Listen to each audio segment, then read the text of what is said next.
Welcome to the Deep Dive. Today we're taking a stack of sources, philosophical manifestos, analyses of wartime trauma, you name it, to explore one fundamental question. Why did the stage, the very heart of human storytelling, just shatter in the 20th century?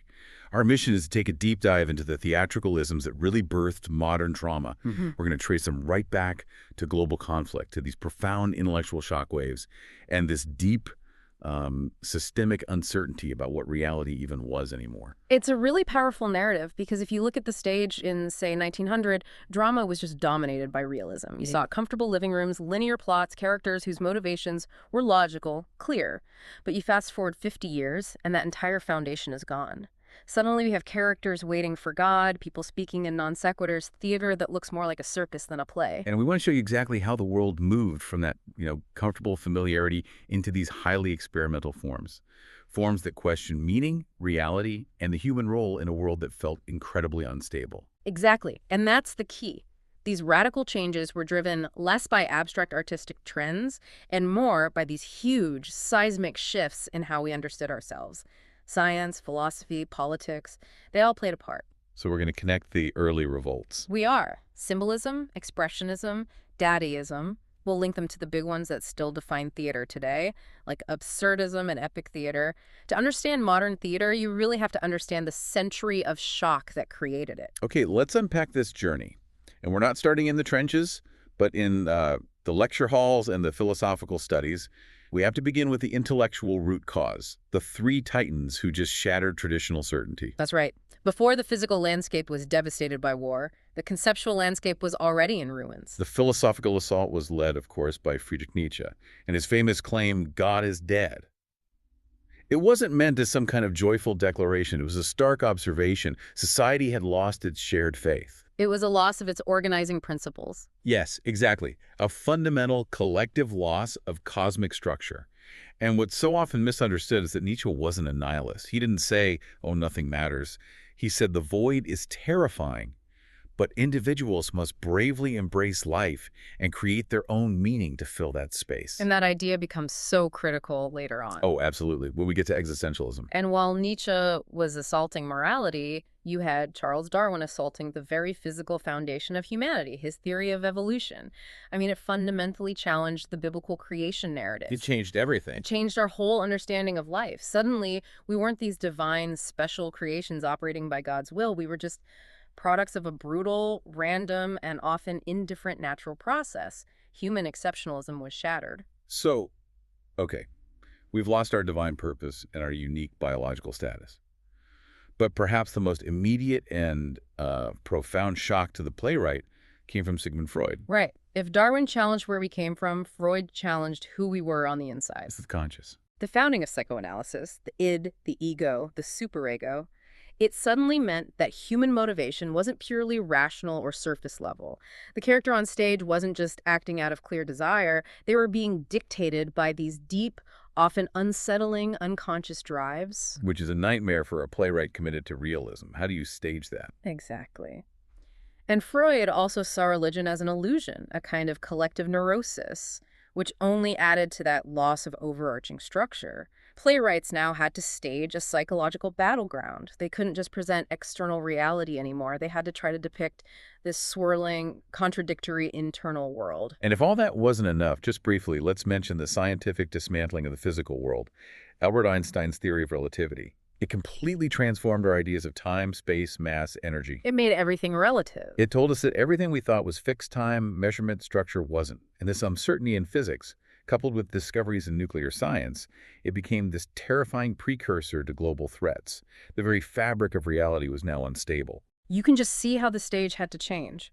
When your fundamental pillars, God, man, reason, even physics are all shattered, how can theater keep imitating a stable, rational world? It can't. It just can't. Which brings us directly to part two. This is where that intellectual fragmentation collides, and I mean violently, with global devastation. The sources describing this period show that the historical shocks were just too great for the old artistic forms to contain. Well, the material horror really began with World War I, 1914 to 1918. It wasn't just another conflict. It was the first industrialized war. Mass destruction delivered by modern technology, machine guns, chemical warfare. It shattered any lingering faith in progress and reason. The scale of that disappointment is so hard for us to grasp now. People genuinely believed in science and industrialization as these pathways to a better world, a utopia. And instead, they got mechanized slaughter. Right, so the artistic impulse was to reject the very rational system that led to that destruction in the first place. And if World War I eroded faith and reason, World War II just cemented a kind of existential despair. The scale of trauma was unmatched. Civilian bombings, the unspeakable mechanized evil of the concentration camps, and crucially, the introduction of the atomic bomb. That A-bomb moment. Yeah. That's the pivot. It introduced the real concept of human extinction, this constant global existential fear that defined the entire latter half of the century. How do you write a simple domestic drama when the entire species could disappear tomorrow? You don't. The impact on theater was this widespread feeling of fear, despair, meaninglessness. If the world was fragmented and alienating, well, theater had to reflect that. The questions changed. From what's for dinner to why exist at all. Precisely. So this is where the artistic revolt truly ignites, the outright rejection of realism. Realism was all about observable reality, everyday life, scientific objectivity. But the new artists looked at the world and said, that objective reality led to industrialized slaughter. We reject it. They rejected materialism. They rejected industrialization. They sought imagination, spiritual truth, emotional or symbolic meaning instead. And this desire to move beneath the surface of everyday life. That's what gave us the first wave of isms. Let's explore those, because they really are the vocabulary for everything that followed. We should probably start with symbolism, which popped up in late 19th century France. Yes. Symbolism's core idea was that truth is intuitive, not rational. They were trying to stage the inner life rather than the external action. People like Maurice Maeterlinck, with Pelleas and Melisande. So what did that look like on stage? Aesthetically, it meant a focus on mood, atmosphere, feeling. They used symbols and metaphor instead of a linear plot. The staging was often very simple, almost ethereal, lots of evocative lighting and color, and they drew inspiration from spiritual traditions, non-Western performance. It was kind of poetic, soft revolt against the harshness of industrial life. Okay, a soft revolt. That sets a really clear distinction for the next movement, Expressionism. This emerged a bit later in Germany around World War I. And if symbolism was staging a quiet dream, Expressionism was staging a frantic scream. That's a great way to put it. This was a direct, visceral reaction against industrialization and materialism. The whole idea was that truth was found only in the human spirit, and that spirit was being tortured. The plays were designed to show the protagonist's inner emotional reality just externalized on stage. So the whole world of the play becomes a projection of the mind. Exactly. That inner turmoil meant the aesthetic was deliberately chaotic and distorted. You had an episodic structure, twisted time and space, highly exaggerated language and movement. Playwrights like George Kaiser focused on the plight of the common man trapped in a mechanized system. And that focus on distortion and alienation is the critical precursor that feeds directly into absurd theater after World War II. Absolutely. But if Expressionism was distortion, then Daddyism. Yeah. Well, Daddyism, starting in Switzerland in 1916, that was pure willful destruction. Was it even theater? I mean, seriously. It's debatable, but it was vital. Daddyism was rooted in nihilism, the total rejection of all established value, meaning aesthetics. It was anti-art. It was anti-theater. It came directly from the horror of World War I. Its creators essentially said, if rational society led to this war, then logic, reason, and meaning must be rejected entirely. So, what did a Dada performance even look like? Was it just people on stage shouting? Often, yes. It was characterized by chaos, simultaneous poetry, found objects, noise, improvisation. It was a direct confrontation with the audience designed to shock and provoke. Figures like Tristan Tzara were challenging the very premise of art as a meaningful thing. It was like a necessary cleansing fire, a public declaration that the old tools were corrupt. The breadth of this revolt is just staggering. And it wasn't just those three. We should probably touch on some of the others that were also fracturing the stage. You had Futurism in Italy and Russia, which glorified speed, machines, violence. They staged these short, chaotic, multimedia performances, breaking the fourth wall to assault the audience. They loved modernity, but rejected all traditional artistic structures. Then you had Surrealism, which was so heavily influenced by Freud and the subconscious. Right, exploring dreams, mixing the familiar with the strange. And that influence brings us to Antonin Artaud and his concept of the theater of cruelty? Artaud's idea was radical. He believed theater should be like a plague, a necessary, ritualistic, physical event.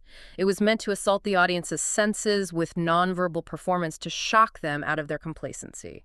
He wanted to bypass the rational mind and hit the audience right in the gut. He thought language had failed us. Completely. And then finally, you've got constructivism in Russia. Here, the aesthetic choice was explicitly political. Led by Vsevolod Meyerhold, this was theater for the masses. Functional, non-decorative sets, platforms, ramps, scaffolding, rejecting anything remotely illusionistic. And their acting style was just as mechanical? Biomechanics, yes.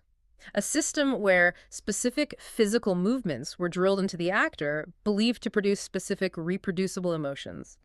The stage was seen as a machine for revolutionary action, not a setting for imitating bourgeois life. So after this tidal wave of radical experimentation, from symbolism's mood to Dada's chaos, we finally arrive at the modern stage. How did these earlier isms feed into the two major genres that solidified after World War II? Well, two later intellectual currents provided the final philosophical anchors. First, you have Marxism's influence. Karl Marx's view of history as class struggle and his call for revolution, that was a huge political driver. It provided the intellectual backbone for Bertolt Brecht. And epic theater. And epic theater. Brecht's goal was not emotional catharsis, but intellectual critique. He wanted the audience to think politically, not feel emotionally. His techniques, the signs, the visible scene changes, direct address, were all designed to constantly remind the audience they were watching a play. Creating that critical distance. Exactly, to analyze the social systems, which is the complete opposite of what realism or even symbolism was trying to do. And then, standing completely against the political structure of Brecht, you have the philosophical movement that birthed the other major genre, existentialism. Existentialism, the idea that existence precedes essence. It focused on human freedom, responsibility, and, well, the painful belief that life is meaningless unless we create a purpose for ourselves. This philosophy, coupled with that expressionist sense of alienation, directly influenced absurd theater. There, Beckett, Ionesco. Exactly. The absurdists take that existential void and they put it right on the stage. The world is illogical, communication is futile, characters wait for a meaning that never arrives. And it wasn't just a philosophical exercise. It was the ultimate theatrical response to the horror of the concentration camps and the threat of nuclear annihilation, where human life felt completely meaningless on a massive scale. The legacy is truly immense. The early experimental isms were not dead ends, they were the essential foundations. After WWII, you see postmodern theater emerge, which takes that fragmentation a step further by continually questioning the very idea of a universal truth or reality. And you also see movements responding to those power structures, like feminist theater. The world wars had radically disrupted traditional gender roles, which accelerated a response to patriarchal oppression.